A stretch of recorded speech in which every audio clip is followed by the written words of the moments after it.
Good morning and welcome to this episode of The Savage Edge. I'm Jerry Savage and I am honored to be here with Abbie Gibson. Abbie is the owner of Midway Sport Horses, and Abbie has been my trainer and coach for the last 4 years. And for those of you that know Charlie because of all the LinkedIn activity and posts, this is why Charlie is who he is today. Abbie, welcome. Thank you. Thank you for having me. Oh, it's a pleasure. I've been excited to do this for a while. So Abbie, I think for our audience, could you just give them a little bit of a background on yourself and how you got into horses in general? Yeah. So I started riding when I was about 8 years old. All my friends rode at school, so I wanted to join with them. I was a little bit late to the party. I was 8 and they had all been riding since they were about 5. So I always felt like I was a little late.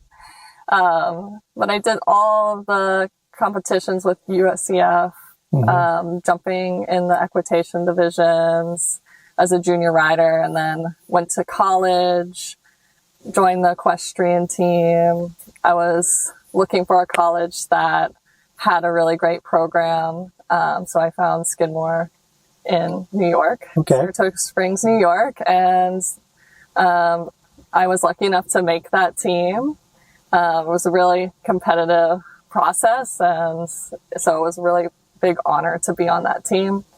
I stayed in the college scene after I graduated and became an assistant coach for the Savannah College of Art and Design. And I stayed there for about 2.5 years, and then I wanted to move to the next step of being more on the professional circuit. So I moved to Pennsylvania and I started working for a large R USF judge before starting Midway Sport Horses. Wow, what a journey. So 8 years old, you say that's late, but for most people, they're going to think that's young, right? Yeah. So when were you really sure that horses was the path you wanted to take for your life? Well, I guess I had such a passion for it. I knew I couldn't live without horses. That's what it felt like. Right. Like, if there were no horses, it wasn't worth, living basically. So I knew that I needed to have them in my life. So the only way to do that consistently was to turn professional. So this might be a tough question for a lot of people. How did you know, or why did you need horses in your life? Why was it that you needed horses? That's a good question. There's something about the animal. It's almost like a spiritual thing. For me, at least, they just have always resonated with me, and almost like a closer connection to God in that way by working with the animals. Also love the sport, but the animals really what comes first. So when you went off to start your own business, so you said you had this journey to Pennsylvania and you were working for different people, and you started your own business. Now, we talked about this before. When people say they're entrepreneurs and they go out and get a franchise or something, they're basically buying themselves a job because they buy into a franchise. Abbie started a business from scratch, from zero. So that's a challenge. So what prompted you to take that challenge? Yeah, it's always scary to do something like that. Yeah. I feel like you're just leaping off a diving board into the unknown. Yeah, that's a good analogy. Yeah. But I had been working for a few other professionals, so I feel like that experience gave me the confidence to start my own business. I worked for the large R judge. I also worked over in England and Germany in the summers. No kidding. Wow. And then just my experience with the college teams. That was like a superior level of organization and management of people. So that gave me the confidence to know I really do know what I'm doing here. Right. It's going to be scary to start from zero, but I feel like I can do it. So when you start your own business, I think it's like jumping off a cliff, right? It's jumping off into the unknown. So what have been the biggest challenges when you first started? What were the biggest challenges for you? Biggest challenges, I think you have to put yourself out there. Marketing yourself can be hard. I've always struggled with kind of being my own self-promoter. Right. But that's what you have to be. Yeah. When you're first starting. Yes. I've never been that person. So, Donna, the owner of the barn, she really did help me in that aspect. She was my basically promoter. Everybody has to have a mentor and a promoter and somebody that advocates for them, right? Yeah. And with her background in sales, she's really good at it. Yeah. So Donna Snyder is the owner of Jonna Stables, where Abbie has her business. And Abbie and I have both known Donna for a long time, and she was actually in sales for a long time too. So what a great mentor and advocate for you, right? Yes, yeah. So those challenges, right? Not, self-promoting. So some people have this thing called imposter syndrome where they're afraid to be themselves, right? They hide behind things. And I've never seen you like that. So no matter what you've done, and I know that you said it's hard to self-promote, but just observing you, you really have a calm, genuine way about you. And so tell me how it is from going from working for someone to starting your own business. Now you're dealing with customers yourself, right? So, and if I've got this right, let me just expand on it for a second. So your business consists of training horses, right? We want to talk about that a bit and how that, we'll dive a little bit deeper into that. But training horses, buying and selling horses. So there's sales in that, right? Yes. So buying and selling horses. And then you're giving lessons, and you've got lessons. I see you with children this tall and then to older people like me. And, you're my oldest student. we had to say that. I'm your oldest student. Well, and anyways, and I'm very grateful to be Abbie's oldest student because Abbie does a fantastic job. But so what are the challenges? Let's take the student aspect first. You said it's, self-promoting, tough to be yourself. You're starting this business. And now all of a sudden you're dealing with all these different personalities. How do you navigate that? That's a tough one, right? Yeah, that was a tough one. Yeah. But I think my experience on the college teams really helped me deal with that because you're dealing with students from all different types of backgrounds. Now, they're all the same age, so they all are similar in that aspect. Right, they sort of think the same way. Yeah. So going from that, and then teaching older adults was a learning curve because, when I started the business, I was like 26, 27. Yeah. Sometimes people don't give you that respect initially. Yeah. So that took a while to be able to work with people. And I also had to develop my name a little bit, and obviously more wins develop your name. So as part of this and part of developing your business, you've traveled around the country showing the horses that you've purchased and training those horses at the same time. And what I've seen over the last couple of years is people come to you from other states. They send horses to you to train, and sometimes to train for themselves, sometimes to sell. Sometimes they come for lessons like once every so often and keep their horses here. Yeah. So how long did it take you to establish that? That was like, year, right? Yeah. It all really came together after I had my first big success of winning the Congress, which is a huge show. So do you want to tell people about winning the Congress and what that was like? What it was like? So I have always shown USCF. I have always loved quarter horses. The Congress is the basically pinnacle of quarter horse riding and showing. I showed up there. Nobody knew who I was. I luckily had a fantastic horse who I started jumping.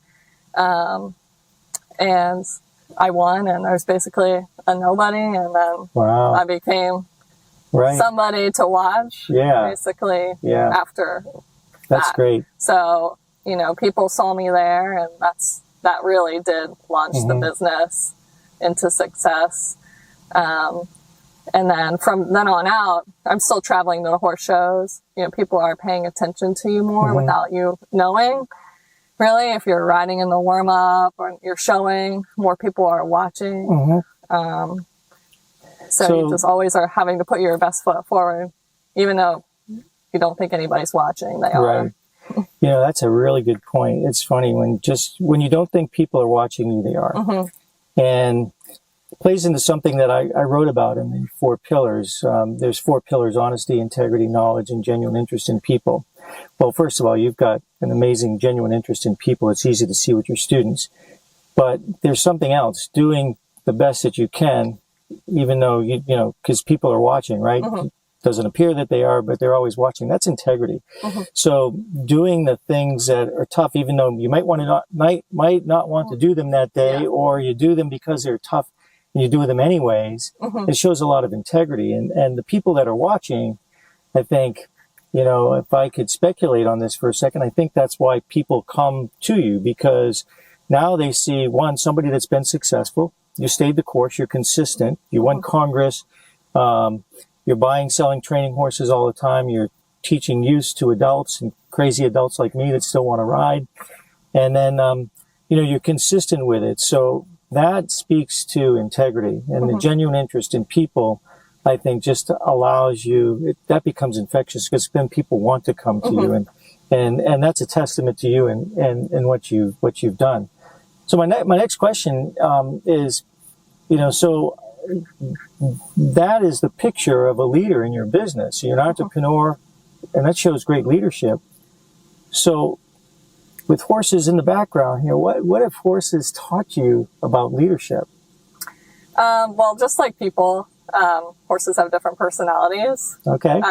So you have to be able to work around their personalities and what suits them best. Each horse is an individual, so each horse is going to teach you something new.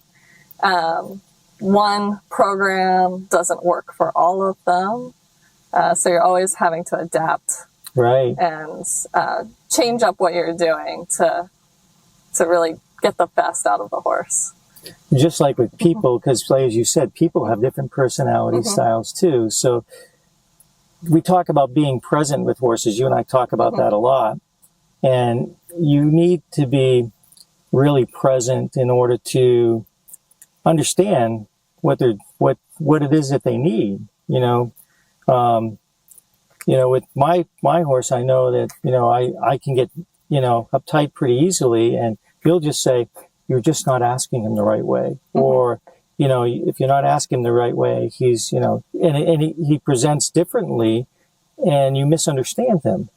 And I think, in leadership, when you're present, then you see things differently. You see, it's a different paradigm. You see things really as they are, not as what your mind is creating. And you seem to have a way to do that very effectively. And I'm sure that's just, as they say, time in the saddle, maybe? Yeah, it definitely is experience and getting to ride so many different types of horses. Yeah.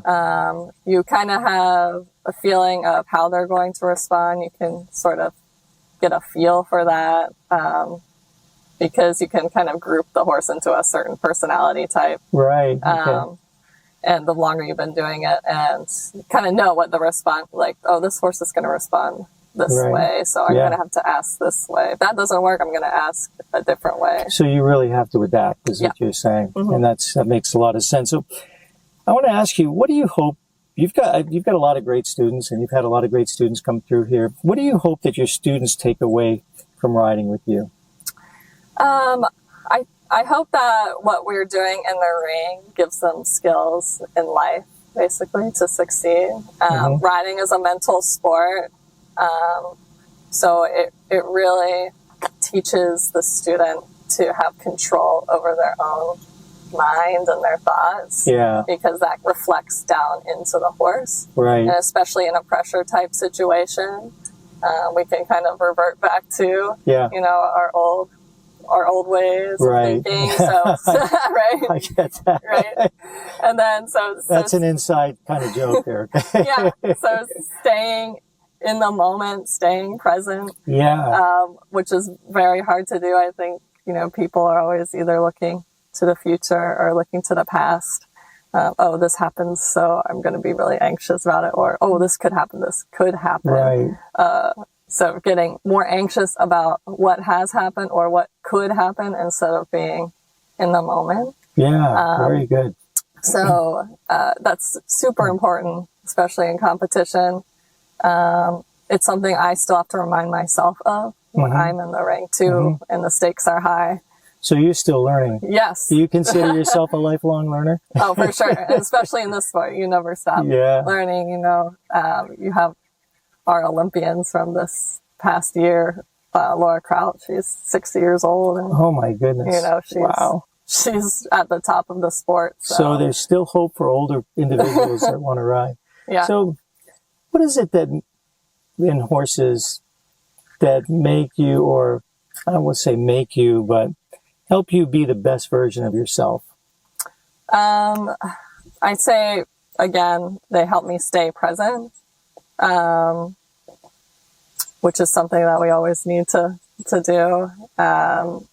They remind me to kind of slow down and really focus on the process instead of getting ahead of myself, and focusing on other things, like the result. The process is definitely something of training. So I'm talking about the process of training and developing the horse, to really just slow down and focus on that, and then the result will come. Right. So don't be so results based, and really focusing on the animal and what's best for the animal. Right. Will eventually get you those results, but not to push too fast. Right. Sometimes you got to slow down to move fast, I guess. Right. Yeah. And that's great advice for our audience. That's great advice for life and for anybody, whether you want to ride, whether you're thinking about riding, or in life in general, And so, Abbie, I want to get to something that's kind of important. People talk about legacy, right? What's the legacy you're building? The legacy. Yeah. Well, I certainly want to be kind of known for training horses and being able to develop horses. The wins are always great in the show ring, but for me, it's always been about developing the horse. That's where I really have the passion for horses, is in that training process. And even if I'm not the one going out and winning on the horse, if I have one that's, graduated the program and is carrying a kid around and winning, that is really what it's all about. It's interesting. What you're really talking about is that you're shining a light on other people. You're shining a light on your students based on horses that they're riding, and they're succeeding because you helped them with, and that there's a lot to be said for that. And I think that's a fantastic legacy. And so let's have a little fun towards the end of this interview here. This is just quick questions, right? Favorite horse you've trained? Favorite horse? It's got to be Bill. Bill. Yep. Okay. Is Bill the one that you won? Yep. Oh, okay. How it comes up. Yep. Bill. All right. One leadership truth: horses teach better than people. Yes, I think they do. What is one thing that they teach better than people? What they teach better than people? I'm not sure. That's a good question. I think the horses teach me better than people, but I guess they teach you through like a silent type of knowledge, where someone's going to be like telling you their personality can get involved. Like the horses are showing you in a way through body language more than just somebody than somebody coming in and just telling you like it is. Horses will show you based on how they interact with you, right? As you've said to me many times, right? And you can't they can't speak back to you. So Abbie, this has been great. Really appreciate you being here today. We've wanted to do this for a long time. If people want to reach Abbie Gibson and Midway Sport Horses, how do they reach you? They can reach me at my website, midwaysporthorses.com, or my Facebook page. It's under Midway Sport Horses LLC. So if you're looking to have a horse trained, if you're looking for lessons, whether youth or adult, Abbie's the person, and she's just giving you the way to reach her. And so, Abbie, thanks again for being here today. Yeah, thanks for having me. All right.